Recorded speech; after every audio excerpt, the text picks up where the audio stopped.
Assalamualaikum warahmatullahi wabarakatuh. Selamat pagi anak-anak. Apa kabar semuanya? Ya alhamdulillah, semoga selalu dalam keadaan sehat ya. Tetap jaga kesehatannya dan sholat lima waktunya jangan ditinggalkan ya. Nah, semangat belajarnya ya. Hari ini kita masih belajar daring. Mudah-mudahan minggu depan sudah bisa tatap muka ya. Nah, kita masuk ke pembelajaran tematik ya, masih tema 7, subtema 2. Sekarang pembelajaran kelima dan keenam ya. Silakan dipersiapkan buku tematiknya dan alat tulisnya. Lalu sebelum belajar, alangkah baiknya kita berdoa terlebih dahulu ya. Yuk mari kita berdoa bersama-sama. Bismillahirrohmanirrohim. Raditu billahi robba wa bil islami dina wa bi muhammadin nabiyya wa rasula. Rabbi zidni ilma warzuqni fahma waj'alni minas solihin. Amin. Semoga pembelajaran hari ini dapat berjalan dengan lancar ya. Di pembelajaran kelima ini, tujuan pembelajarannya ialah yang pertama, dengan membaca, siswa dapat mengidentifikasi perjuangan dalam mempertahankan kemerdekaan dengan penuh kepedulian. Lalu yang kedua, dengan bernyanyi lagu Maju Tak Gentar, siswa dapat menyanyikan lagu dengan memperhatikan ketepatan nada dan tempo dengan penuh percaya diri. Yang ketiga, dengan melakukan percobaan, siswa dapat mengetahui perubahan wujud benda yang dipengaruhi oleh kalor atau panas dengan tanggung jawab. Ya anak-anak, kita mulai belajar ya. Dibuka buku paket tema 7-nya halaman 125. Pembelajaran kelima ya. Peristiwa-peristiwa heroik banyak terjadi di daerah-daerah setelah proklamasi kemerdekaan Indonesia. Ya, para pejuang dengan gagah berani dan pantang menyerah berusaha mengusir Jepang dari Indonesia.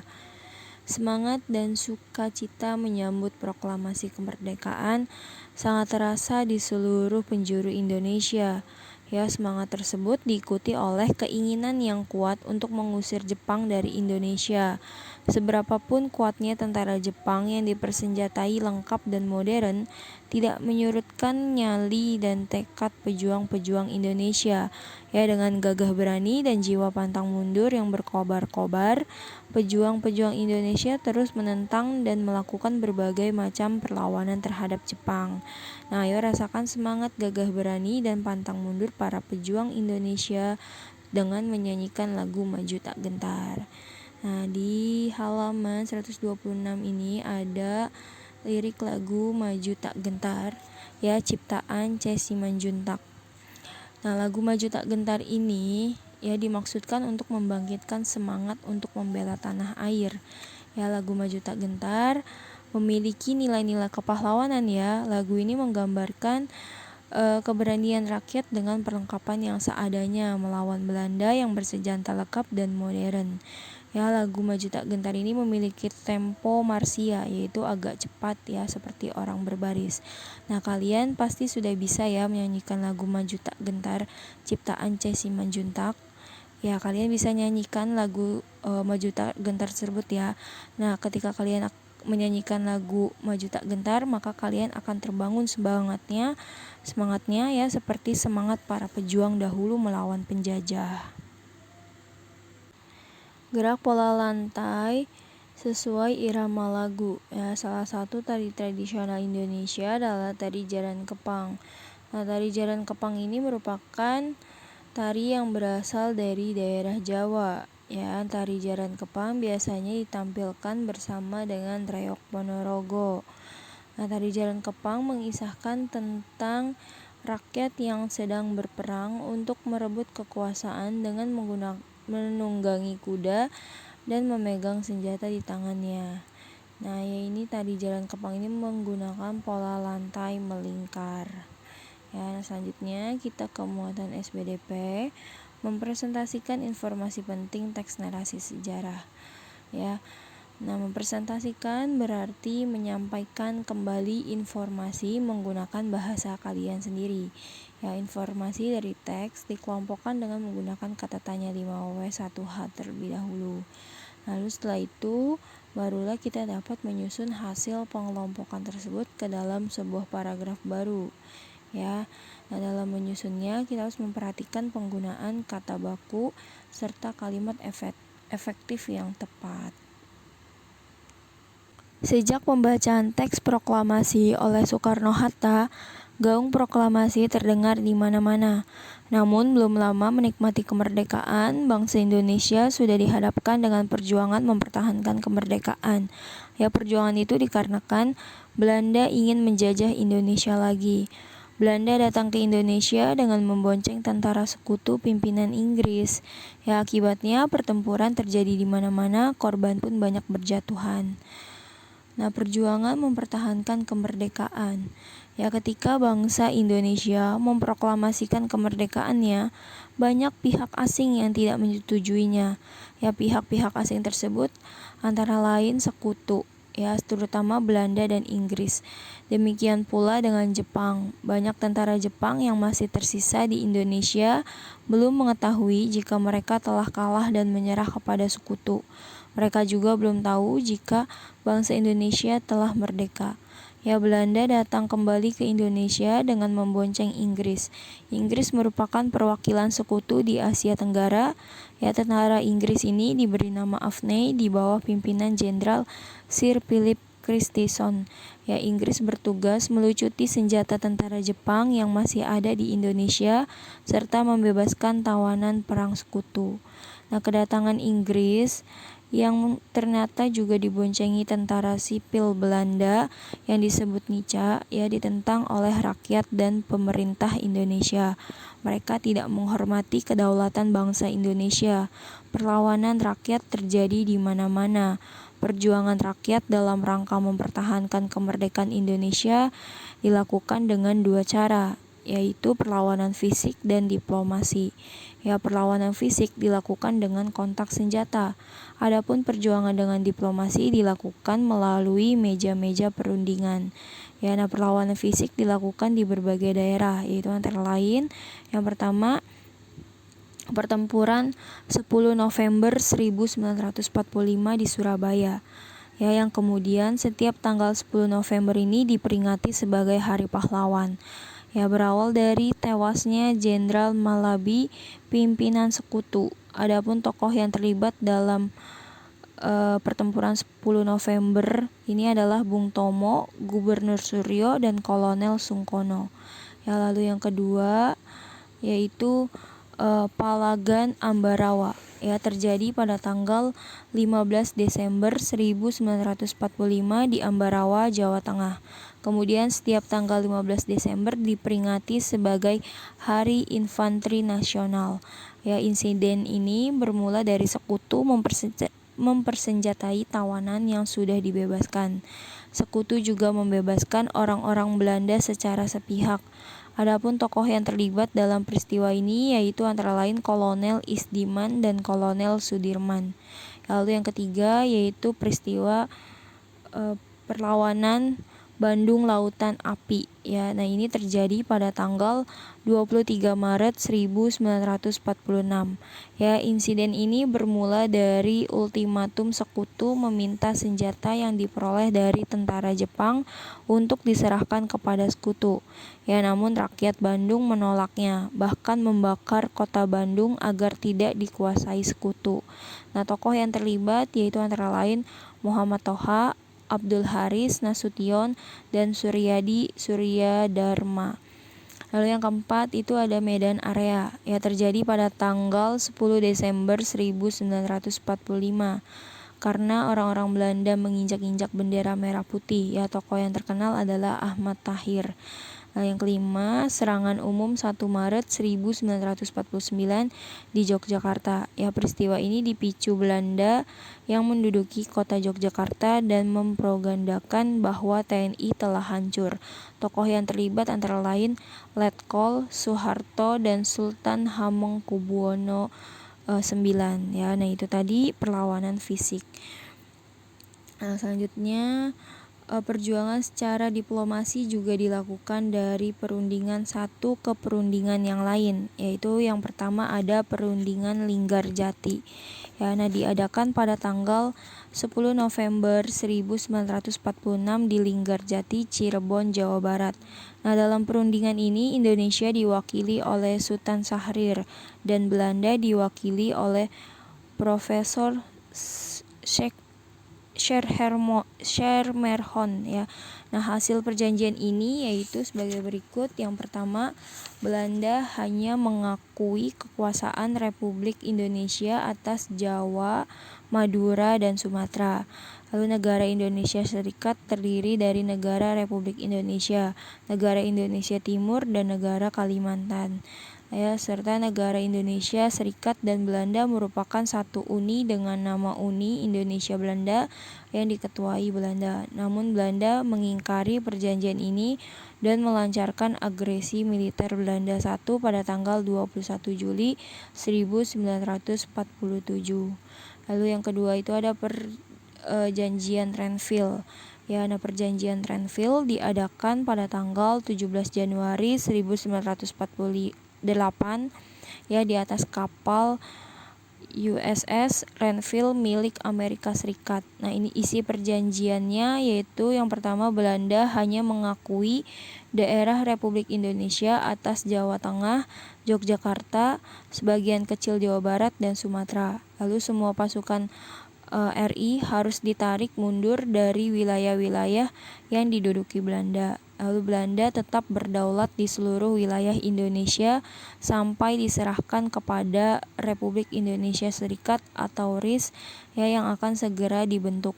Namun Belanda lagi-lagi mengingkari isi perjanjian Renville dan melakukan agresi militer Belanda II pada tanggal 19 Desember 1949. Nah, lalu yang ketiga ini ada perjanjian Romroyen ya, diadakan pada tanggal 17 April 1949 di Jakarta. Indonesia diwakili oleh Muhammad Rom dan Belanda diwakili oleh Van Royen. Isi perjanjian ini ialah sebagai berikut. Pemerintah Indonesia dikembalikan ke Yogyakarta, lalu menghentikan gerakan militer dan mengembalikan tawanan, dan Republik Indonesia sebagai bagian dari negara Indonesia Serikat, serta akan segera dilaksanakan konversi meja bundar. Nah, itu tadi ya perlawanan fisik dan diplomasi dalam mempertahankan kemerdekaan. Setelah kalian memahami mengenai perjuangan mempertahankan kemerdekaan ya, selanjutnya kalian kerjakan tugas halaman 133 dan 134 ya. Nah, di halaman 133 ini kalian jawab pertanyaan-pertanyaan ya, jawablah sesuai dengan teorinya ya. Silahkan dibaca kembali ya teks bacaannya, lalu dijawab pertanyaannya ya sesuai dengan teorinya. Lalu di halaman 134 ini kalian tuliskan informasi penting dalam bacaan ke kolom-kolom berikut ya. Tuliskan informasi penting mengenai perjuangan mempertahankan kemerdekaan, yaitu dalam bentuk perjuangan fisik dan bentuk perjuangan diplomasi ya. Cari informasi pentingnya lalu tuliskan pada kolom yang terdapat di halaman 134 ya. Tugasnya halaman 133 dan 134. Muatan IPA ya, faktor yang mempengaruhi perubahan wujud benda. Kalian telah mempelajari bahwa pelepasan atau penyerapan kalor dapat mengubah wujud benda. Ya, nah keduanya dapat terjadi dalam satu proses sekaligus. Misalnya dalam pembuatan minyak wangi dari bunga. Nah, perhatikan bagian berikut ya, ini adalah proses pembuatan minyak wangi dari bunga ya. Proses yang pertama yaitu saat dipanaskan, air rebusan bunga akan menyerap kalor dan menaikkan suhu. Akibatnya air akan menguap. Nah, uap air yang terbentuk kemudian dicampur dengan air dingin. Hal tersebut menyebabkan uap air yang panas melepas kalor untuk menyeimbangkan suhu, sehingga terjadilah proses mengembun. Nah, hasil dari pengembunan uap air tersebutlah yang disebut dengan minyak wangi. Nah ya, jadi pada proses pembuatan minyak wangi dari bunga ini ya, ada dua peristiwa, yaitu ada peristiwa mengembun ya, mengembun ini melepaskan kalor, dan ada peristiwa penguapan yaitu menyerap kalor.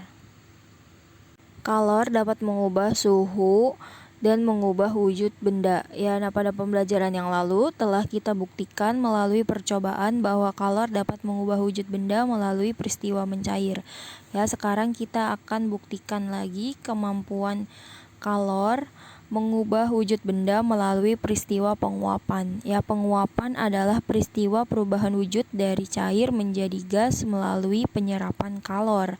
Ya, nah pernahkah kalian mengamati ketika merebus air sampai mendidih? Nah, apa yang keluar dari cerek? Nah, dari mulut cerek keluar asap putih. Ya, asap putih tersebut adalah air yang terkena panas berubah menjadi uap air. Nah, contoh lain dari perubahan wujud karena penguapan ialah yang pertama, bensin dibiarkan di tempat terbuka, lama-lama akan habis. Lalu yang kedua, minyak kayu putih dibiarkan di dalam botol terbuka, dalam waktu lama akan berkurang isinya. Lalu baju basah akan kering ketika dijemur di bawah panas matahari. Nah, itu contoh dari perubahan wujud karena penguapan. Nah, di sini ada sebuah percobaan ya untuk mengamati perubahan wujud benda. Kalian bisa lihat di halaman 135. Ya, alat dan bahannya itu ada kompor, panci tertutup, dan air secukupnya. Ya, nah cara kerjanya, tuangkan air ke dalam panci, lalu siapkan kompor, kemudian nyalakan. Yang ketiga, panaskan air dalam panci tanpa tutup di atas kompor. Berilah tanda tinggi permukaan air pada dinding panci. Lalu tunggu beberapa saat sampai terlihat ada sesuatu yang keluar dari permukaan air bergerak melayang ke udara. Setelah beberapa saat, tutuplah panci rapat-rapat. Lalu bukalah tutup panci dengan hati-hati. Ya, lihatlah dan perhatikan sesuatu yang terdapat pada tutup panci. Setelah itu panaskan air dalam panci tanpa tutup lagi. Kemudian bandingkan jumlah air dalam panci dengan jumlah air pada waktu awal sebelum dipanaskan. Ya, lihat tanda tinggi permukaan air pada dinding panci. Ya, kalian bisa lakukan percobaan ini ya. Tentunya dengan pengawasan orang tua ya. Nah, setelah lakukan percobaannya, kalian jawab pertanyaan-pertanyaan yang ada di halaman 136 sampai 137. Ya, nah ketika kamu menuangkan air ke dalam panci, benda berwujud apakah air itu? Ya, lalu bagaimana suhu air sebelum dipanaskan dengan kompor? Ya, dijawab ya pertanyaan-pertanyaan setelah kalian lakukan percobaannya. Ya, percobaannya harus dengan pengawasan orang tua ya, atau orang yang lebih besar. Lalu percobaan yang kedua ya, kalian bisa lihat di halaman 137. Ya, alat dan bahannya sapu tangan dan air dalam mangkuk. Ya, cara kerjanya, siapkan alat dan bahan, celupkan sapu tangan ke dalam air, jemur sapu tangan di bawah terik matahari, lalu amati sapu tangan setelah dijemur. Ya, kalian bisa lakukan percobaannya. Setelah melakukan percobaannya, tuliskan kesimpulan dari percobaan yang kalian lakukan ya. Kerjakan halaman 138. Tuliskan kesimpulan dari percobaan yang kalian lakukan ya, halaman 138. Dilanjutkan ke pembelajaran 6 ya. Di pembelajaran 6 ini tujuan pembelajarannya yang pertama, dengan membaca, siswa memahami peristiwa pengakuan kedaulatan Indonesia oleh Belanda dengan penuh tanggung jawab. Yang kedua, dengan bernyanyi lagu syukur, siswa dapat memaknai rasa syukur atas hasil perjuangan para pahlawan dalam memperjuangkan dan mempertaruhkan kemerdekaan Indonesia. Yang ketiga, dengan berikrar, siswa dapat menerapkan sikap dalam keragaman agama dan budaya dengan penuh kepedulian. Dan yang keempat, dengan cerita, siswa dapat menentukan sikap yang baik dalam keragaman masyarakat dengan penuh kepedulian. Muatan bahasa Indonesia, menentukan informasi penting teks narasi sejarah. Nah, untuk menentukan informasi penting apa saja yang disajikan dalam teks, kalian dapat mengelompokkan setiap informasi menggunakan kata tanya 5W1H, yaitu kata tanya apa, di mana, kapan, siapa, mengapa, dan bagaimana. Ya, nah setelah itu kalian dapat menguraikannya dengan peta pikiran. Ya, apa itu peta pikiran? Yaitu ide atau pokok pikiran atau informasi penting yang disajikan dalam sebuah bagan ya atau diagram yang saling terhubung. Muatan IPS ya, masih ingatkah kalian salah satu isi perjanjian Ramroyen? Ya, salah satu isinya adalah akan segera diselenggarakan konferensi meja bundar atau KMB. Nah, bagaimanakah hasil dari KMB? Yuk kita cari tahu bersama-sama. Peristiwa pengakuan kedaulatan Indonesia oleh Belanda. Ya, tindak lanjut perjanjian Romroyen adalah diselenggarakannya konferensi meja bundar atau yang disingkat dengan KMB. Ya, KMB dilaksanakan di Den Haag, Belanda pada tanggal 23 Agustus sampai 2 November 1949. Ya, delegasi Belanda dipimpin oleh Van Maarschaveen, delegasi BFO atau Badan Musyawarah Negara-Negara Federal dipimpin oleh Sultan Hamid II. Nah, apa hasil dari KMB? Ya, adapun hasil KMB ialah sebagai berikut. Yang pertama, Belanda akan menyerahkan sepenuhnya kedaulatan kepada Republik Indonesia Serikat pada akhir bulan Desember 1949.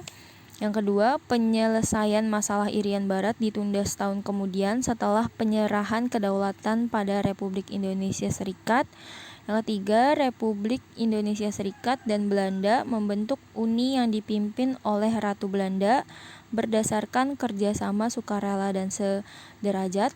Yang keempat, Republik Indonesia Serikat harus membayar utang kepada Belanda sejak tahun 1942. Yang kelima, pembubaran KNIL dan memasukkan anggota KNIL ke APRIS. Yang keenam, kapal-kapal perang Belanda ditarik kembali dari Indonesia.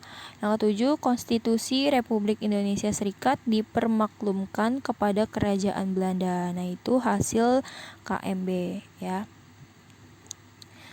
Nah, selain itu, hasil KMB juga mengembalikan wilayah-wilayah Indonesia menjadi satu kesatuan, kecuali Irian Barat. Nah, ya, sesuai hasil kesepakatan dalam KMB, pada tanggal 27 Desember 1949 diadakan upacara pengakuan kedaulatan dari pemerintah Belanda kepada Republik Indonesia Serikat. Ya, namun sebelumnya pada tanggal 17 Desember 1949 diadakan pelantikan Presiden Republik Indonesia Serikat, yaitu Insinyur Soekarno pada tanggal 20 November 1949.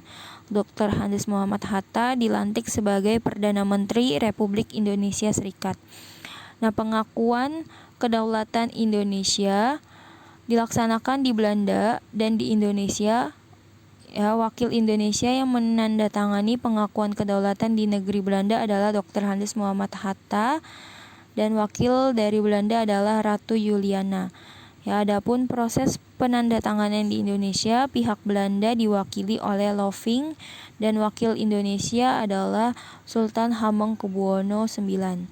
Nah, dengan adanya pengakuan kedaulatan tersebut, ya berakhirlah penjajahan dan kekuasaan Belanda atas Indonesia. Peristiwa tersebut juga menandai berdirinya negara Republik Indonesia Serikat atau RIS. Nah, itu tadi anak-anak proses tentang konferensi meja bundar ya, akhirnya Belanda mengakui kedaulatan kemerdekaan Indonesia. Nah, setelah kalian memahami teks bacaan mengenai peristiwa pengakuan kedaulatan Indonesia oleh Belanda, ya, selanjutnya kalian kerjakan tugasnya halaman 141. Ya, tuliskan informasi penting dalam bacaan tadi ya ke dalam kolom-kolom yang ada di halaman 141 ya. Kerjakan tugasnya halaman 141. Dengan adanya peristiwa KMB dan pengakuan kedaulatan Indonesia, bangsa Indonesia telah terlepas dari penjajahan. Ya, bangsa Indonesia telah benar-benar menjadi negara merdeka dan berdaulat. Oleh karena itu, Indonesia berhak menentukan nasib bangsanya sendiri tanpa campur tangan dan tanpa penindasan dari negara lain. Ya, hal inilah yang patut kita syukuri. Ya, bersyukur kepada Tuhan atas karunia berupa bangsa dan negara Indonesia merupakan bentuk cinta tanah air. Rasa syukur harus terus kita wujudkan dalam bentuk yang nyata oleh siapapun, kapanpun, dan dimanapun kita berada. Yuk kita nyanyikan lagu syukur ya, ciptaan H. Muchtar. Kita nyanyikan bersama-sama ya.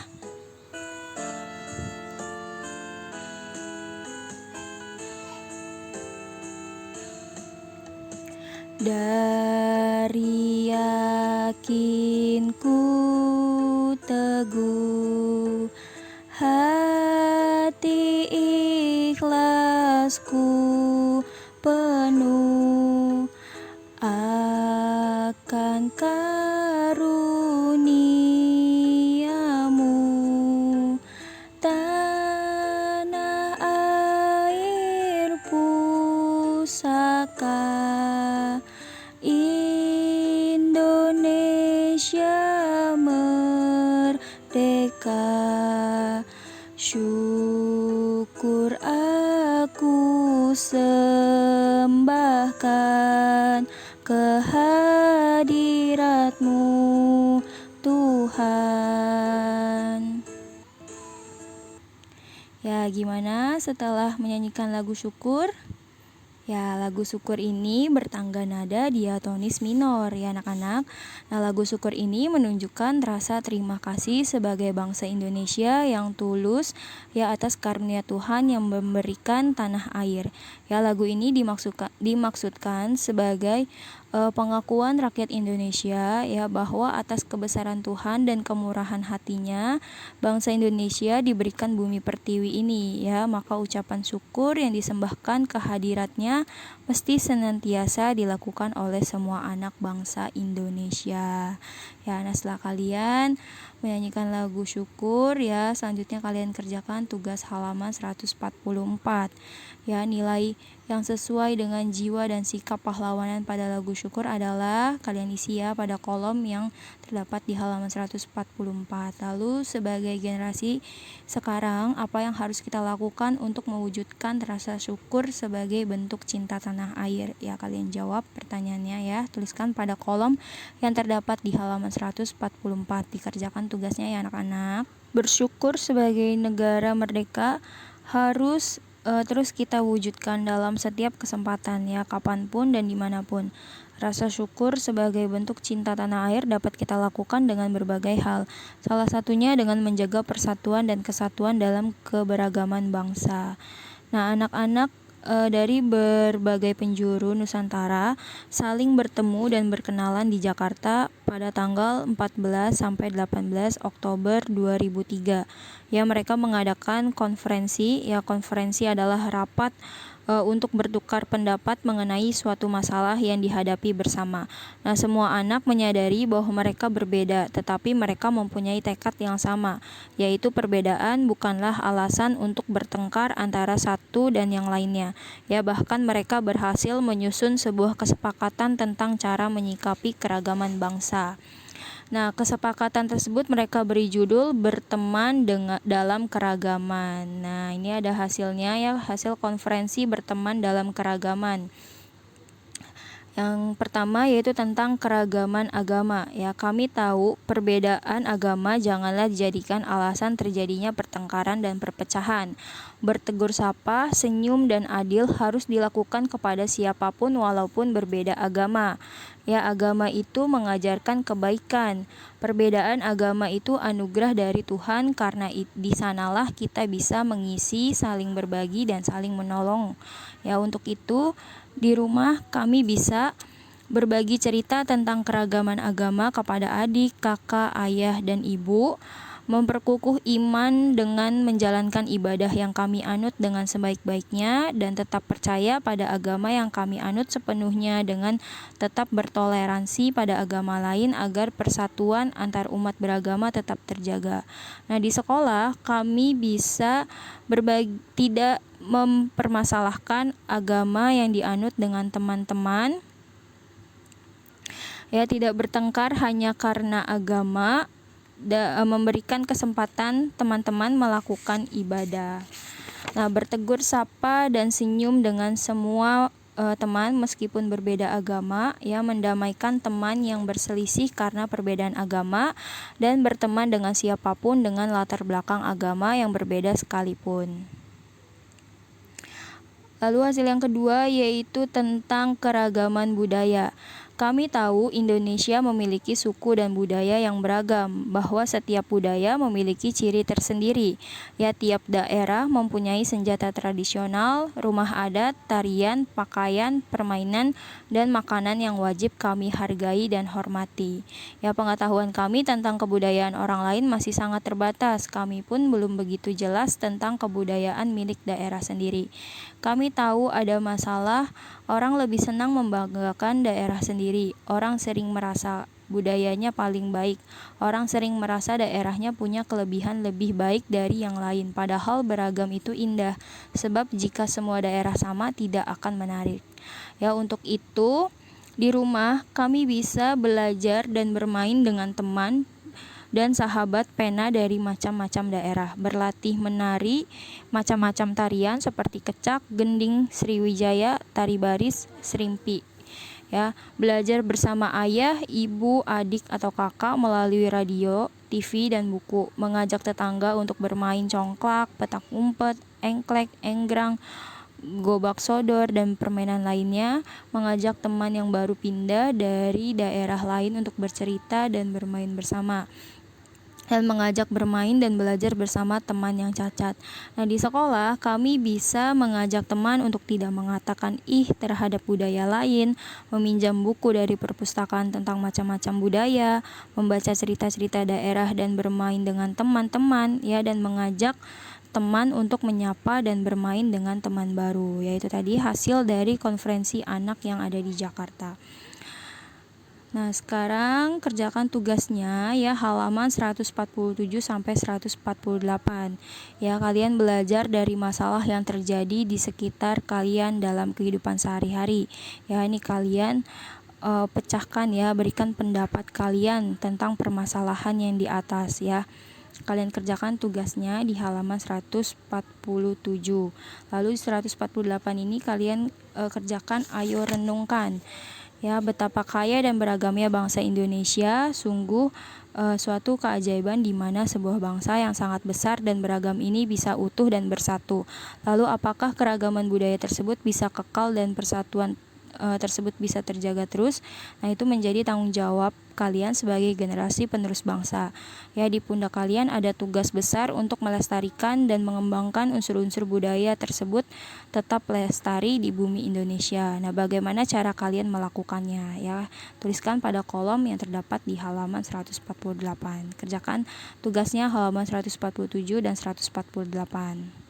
Cukup sekian materi tematik hari ini ya, semoga apa yang Ibu sampaikan bisa kalian pahami dan bisa bermanfaat bagi kalian ya. Kurang lebihnya mohon maaf. Wabillahi taufik wal hidayah. Wassalamualaikum warahmatullahi wabarakatuh.